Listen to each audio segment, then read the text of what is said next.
Bienvenue sur notre chaîne Demeure étoilée pour une nouvelle histoire. Aujourd'hui, nous allons parler d'un savant qui a vécu à l'époque de l'imam Malik. Ce savant s'appelle Shibli, qu'Allah soit satisfait de lui. Ce savant vivait à l'époque de l'imam Malik, rahmatullahi alayh. C'était un de ses élèves. Il a pris son éducation à côté de ce grand savant. L'imam Malik, nous le connaissons par l'école malikite. Beaucoup de frères et de sœurs connaissent cette école. Le savant, l'imam Shibli, qu'Allah soit satisfait de lui, une fois avoir terminé ses études auprès de l'imam Malik, a commencé à vivre sa vie. Et il a accumulé beaucoup de savoir. L'imam Malik dit à propos de son élève, faites attention à lui, ce n'est pas une personne comme les autres, prenez soin de lui. L'imam Shibli, après avoir terminé tout son cursus, a commencé à vivre l'islam et a été entendu très rapidement. Beaucoup de personnes parlaient de lui, car il avait beaucoup de prodiges et il avait une science qui était très grande. Allah lui a offert cette science et lui, il a beaucoup travaillé pour cela. Aujourd'hui, ce dont nous allons vous parler, c'est une histoire qui s'est passée justement à l'époque de l'imam Shibli, qu'Allah soit satisfait de lui. Vivait à cette période un boulanger qui était amoureux de l'imam Shibli. Il avait entendu parler de lui, il avait entendu parler de sa science, de son caractère, de son bon comportement. C'était un grand imam, il a marqué l'histoire. Et ce boulanger voulait à tout prix rencontrer un jour l'imam Shibli. À tous ceux qui venaient dans sa boulangerie, il lui demandait « Est-ce que vous avez vu l'imam Shibli ?» Il ne pouvait pas quitter sa boulangerie pour aller rencontrer l'imam, mais il espérait un jour pouvoir le rencontrer dans sa ville ou dans sa boulangerie, un rêve. Un jour, l'imam Shibli, qui voyageait de ville en ville, passa par cette ville où le boulanger habitait et travaillait. Quand les gens virent l'imam Shibli dans cette ville, ils l'ont accueilli de la meilleure des façons. L'une des personnes connaissant l'amour que le boulanger avait pour l'imam Shibli a demandé à l'imam s'il pouvait rendre visite au boulanger. Il lui a dit que le boulanger était amoureux de lui, qu'il voulait absolument le voir et que depuis des années, il pensait que à lui, que à le rencontrer. Sur ce, l'imam Shibli leur a dit « Attendez-moi ici, je vais passer le voir ». L'imam entra à l'intérieur de la boulangerie, donna le salut « Assalamu alaikum ». Le boulanger prit le salam « Alaykoum salam ». L'imam Shibli demanda au nom d'Allah s'il pouvait lui donner du pain. Le boulanger qui venait tout juste de commencer à faire son business, à avoir allumé le feu du four et avoir à peine sorti peut-être quelques pains ou pas, le regarda avec un regard sévère et s'exprima avec un ton très dur et lui dit « C'est le matin et tu viens maintenant, tu me demandes du pain gratuitement? Allez, va-t'en, j'ai pas que ça à faire. » L'imam Shibli ne dit rien. Il sortit de la boulangerie et continua sa route. Les personnes connaissant l'imam Shibli continuèrent la route avec lui. Mais cette personne qui avait demandé à l'imam Shibli de passer dans la boulangerie était inquiet, car il se dit c'est pas possible que l'imam puisse sortir en quelques secondes comme ça, car cette personne, le boulanger, voulait le rencontrer depuis des mois, des années. Qu'est-ce qui a pu se passer? Il entra dans la boulangerie après que l'imam soit sorti. Il demanda au boulanger qu'est-ce qui s'est passé. Le boulanger dit avec un ton énervé, il y a une personne qui vient de venir de bon matin et qui me demande du pain gratuitement. Je lui ai dit d'aller voir ailleurs. Son ami lui dit, mais qu'est-ce que tu as fait? Tu sais qui est-ce qui est venu à ta porte? Tu sais ce que tu viens de rejeter? Tu sais ce que tu viens de faire là? Le boulanger lui dit, mais qu'est-ce que tu dis? Pourquoi tu t'excites? Il lui dit, la personne qui vient de te rencontrer est l'imam Shibli. Quand il est venu dans notre ville aujourd'hui, j'ai pensé à toi et je lui ai dit à quel point tu l'aimais. Et je lui ai demandé s'il pouvait venir te voir. Et il est venu te voir. Mais tu n'as même pas pris ne serait-ce qu'un minimum d'éducation de cet imam. Tu as de l'amour pour lui, mais tu ne l'as même pas suivi dans le comportement. Et rien de tout cela. Entendant cela, le boulanger arrêta toute son activité. Il coura derrière l'imam Shibli.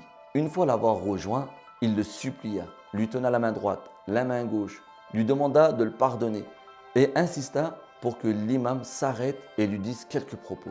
Voyant la situation, l'imam lui dit ceci. Je vais t'excuser, à une condition. L'imam prit un ton un peu dur pour que le boulanger comprenne son erreur. Il lui dit, si tu veux que je t'accepte, dans ce cas-là, prépare-nous un repas à moi et à toutes les personnes qui sont autour de moi. Entendant cela, le boulanger dit, bien sûr, je vais faire de mon maximum, je vous attends ce soir. Et le boulanger commença à préparer un grand repas. Il y avait de tout ce qu'on peut imaginer pour cette époque sur table. Il invita tous ses voisins, tous ceux qu'il voyait dans la rue. Et bien sûr, avec un peu d'orgueil, pour dire voilà, il y a l'imam Shibli qui vient chez moi ce soir et je vous attends. En plus, j'ai préparé un grand festin. Donc, surtout ne manquez pas ce repas. Arrivé l'heure du repas, l'imam Shibli se présenta à table avec les personnes qui l'entouraient. Les voisins aussi étaient là, les villageois aussi. Il est vrai qu'un grand festin était préparé. Le boulanger avait fait de son mieux pour accueillir l'imam Shibli et toutes les personnes qui l'entouraient. Avant de commencer le repas, une des personnes qui était sage du village, elle lui dit « Ya imam, peux-tu nous éclaircir sur les personnes du paradis et les personnes de l'enfer? Peux-tu nous dire quelle action, quel acte va faire que des personnes vont aller au paradis et quel acte va faire que des gens vont aller en enfer ?»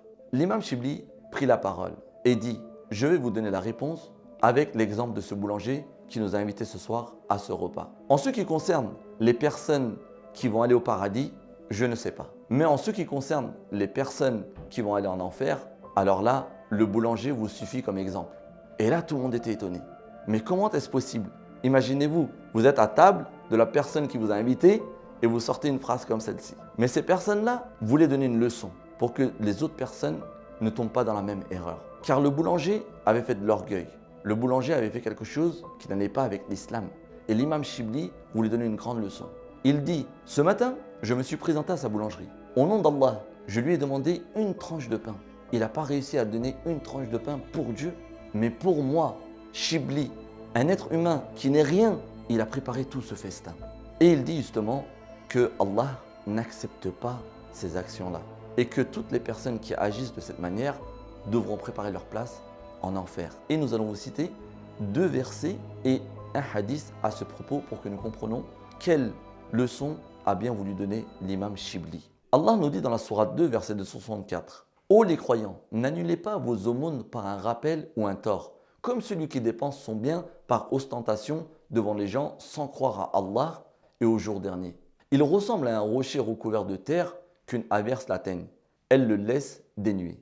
De pareils hommes ne tirent aucun profit de leurs actes et Allah ne guide pas les gens mécréants. » Dans la sourate 4, verset 38, Allah nous dit « Et ceux qui dépensent leurs biens avec ostentation devant les gens et ne croient ni en Allah ni au jour dernier, quiconque a le diable pour camarade inséparable, quel mauvais camarade. » Et notre prophète, que la paix soit sur lui, nous dit, d'après Mahmoud ibn Labid, qu'Allah l'agrée, « Certes, ce dont j'ai le plus peur pour vous est le polythéisme mineur. » Les compagnons ont dit, « Qu'est-ce que le polythéisme mineur ?» Le prophète, sallallahu alayhi wa sallam, a répondu, « C'est l'ostentation. Le jour du jugement, lorsque Allah va juger les gens, il va dire à celui qui pratique cela, « Partez vers ceux pour qui vous faisiez de l'ostentation dans la vie d'ici-bas, et voyez si vous trouvez une récompense auprès d'eux. » Après avoir entendu ces versets et ce hadith, nous comprenons encore mieux quelle leçon l'imam Shibli avait voulu donner à ce boulanger et à toutes les personnes qui étaient autour de lui. Et c'est à nous aussi de faire attention, de commettre des actes qui vont être acceptés par Dieu et qui vont être loin de l'ostentation. Qu'Allah fasse que quand nous allons arriver en face de lui, il y a au moins une bonne action qui va nous permettre de rentrer au paradis sans passer par l'enfer et les châtiments de la tombe. Walhamdulillahi Rabbil Alamin.